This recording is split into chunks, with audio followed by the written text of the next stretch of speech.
So good evening everyone. My name is John Paul B. Pinales and I am the last reporter for the Bio 102 subject. So my topic is all about gene technology. Okay, so what is gene technology? So saan ba natin nagagamit yung gene technology and ano ba yung nagiging function niya sa ating society as an innovative and functioning na society. So gene technology, it is also known as genetic engineering or genetic modification that provides ways to make changes to genes. So, di ba yung genes, alam natin siya yung nagkikarry ng mga information na important for the transfer and for the translation or the protein synthesis. So, genes, these are the sets of instructions in the cells of all living organisms.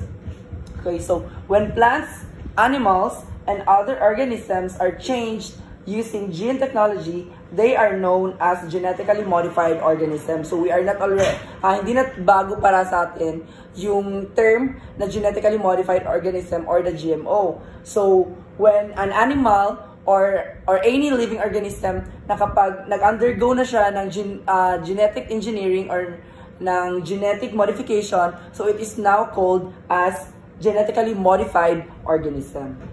So next, so what are the uses of GMO? So para saan ba yung GMO na ginagamit natin? Okay, so first use of GMOs is for research. So using genetically modified bacteria, plants, animals, and other organisms to better understand life processes. So ang example po ng uses ng GMO dun sa ating research is yung ating GM mosquito. So ito nga nasa picture, yung nakikita ninyo, ito po isang species or isang type ng mosquito which is called Aedes aegypti mosquito. So there are scientists na they genetically modified Aedes aegypti na mosquito para to limit yung spread or pag-multiply or pag-replicate ng mga mosquito, which is specifically the Aedes aegypti mosquito. So they put two genes dun sa ating Aedes aegypti, which are the self-limiting gene and the fluorescent marker gene. So yung self-limiting gene, yun yung ginagamit nila na kapag ini-inject nila or nilalagay nila dun sa gene ng carrier, which is yung male na Aedes aegypti na mosquito. So kapag nakikipag-mate yung male na carrier ng self-limiting gene is yung babae kapag nanganak siya ng another mosquito. So yung female na offspring nila ay hindi siya mabubuhay ng matagal. So basically, sa childhood pa lang or sa birthhood pa lang nung offspring ng genetically modified na mosquito, so namamatay na sila. So yun yung purpose ng self-limiting gene na nilalagay ng mga scientists doon sa Aedes aegypti mosquito. Pero the disadvantage lang or yung production ng GM mosquito is only studied and effective lang siya doon sa specific type of mosquito, which is ang Aedes aegypti. So kapag hindi siya Aedes aegypti na mosquito, so hindi siya nagiging effective yung ating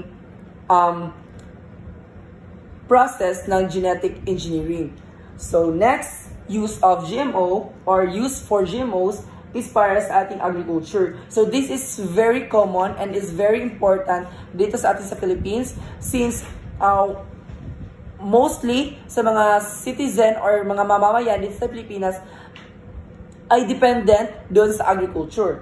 So in agriculture, modifying crops to introduce resistance to pests or diseases, incorporating herbicide tolerance, increasing resistance to drought, or improving the nutritional value of a crop. So, personally speaking, I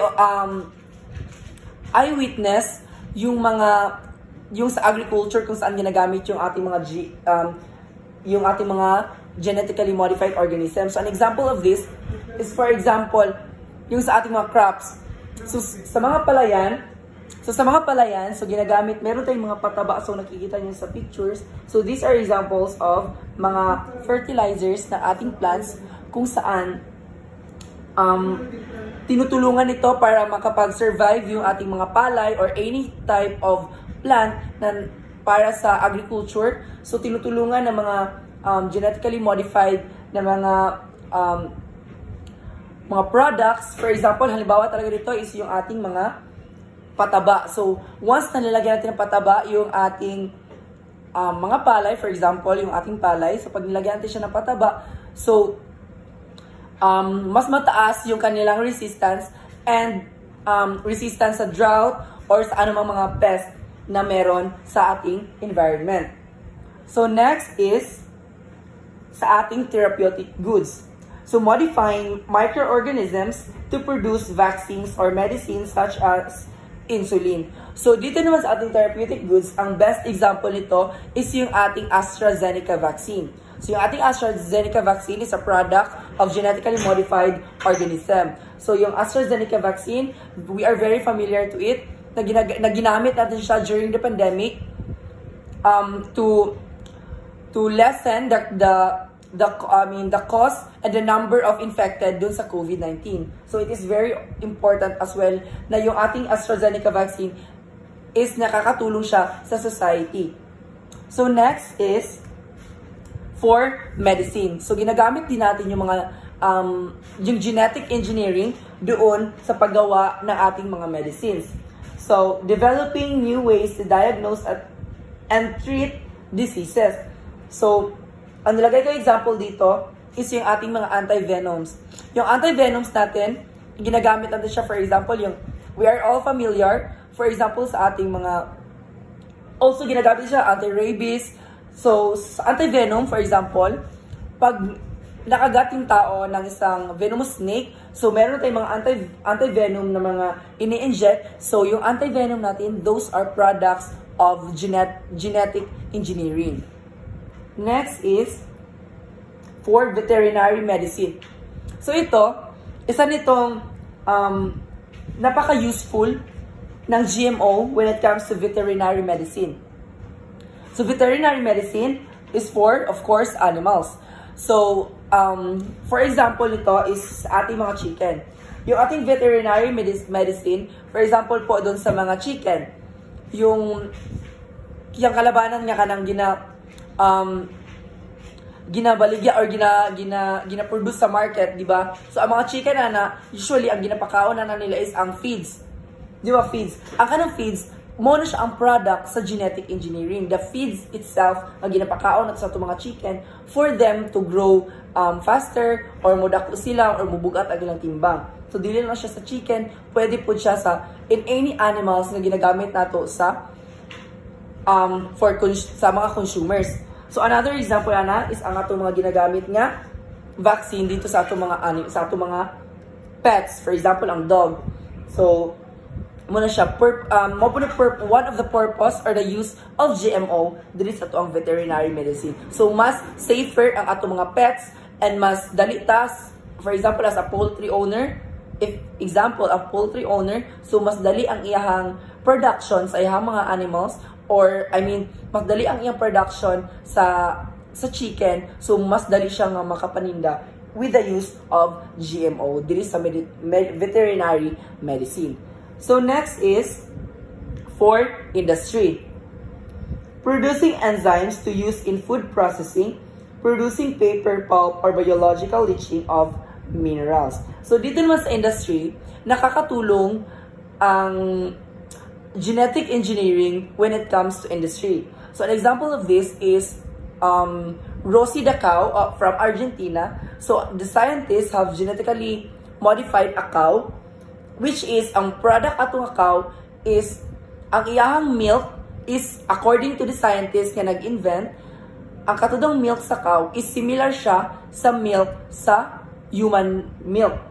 So kana siya no, last na mga studies para mas daghan siguro ang production for those mga parents na dili makaproduce og milk for their babies. So if mas mudaghan na siya ang production ato nga kind of milk, so it will be better for the industry. So mas daghan ang sales sa industry if ato nga milk is similar jud dito sa human milk.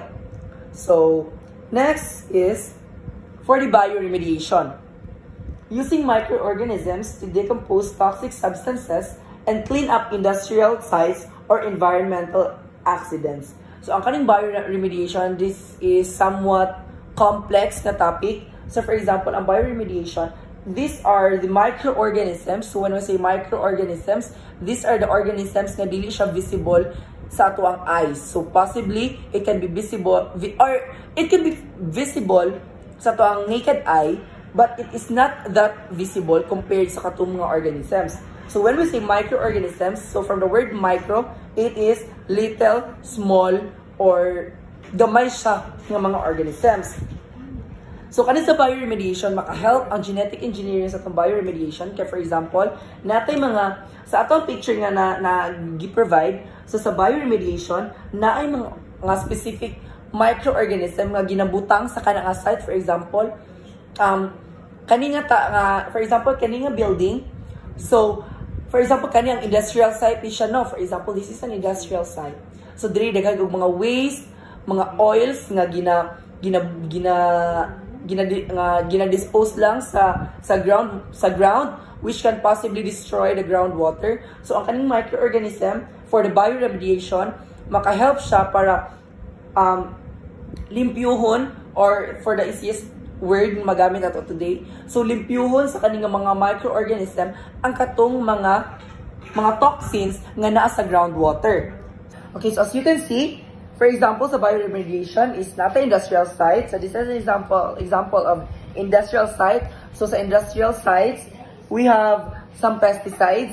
For example, mga waste siya. For example, na pesticides, na heavy metals, na electronic waste, na petroleum, na organophosphate esters.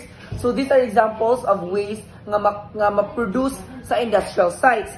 So ang purpose sa bioremediation is i-clean up na nga mga waste sa industrial site, kani mga petroleum. So ang mulimpyuan na, or ang hinay-hinay nga mulimpyuan na is ang mga microorganisms nga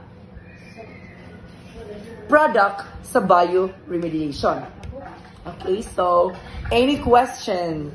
If you have any question, you may send a private message. And that's all. Thank you so much.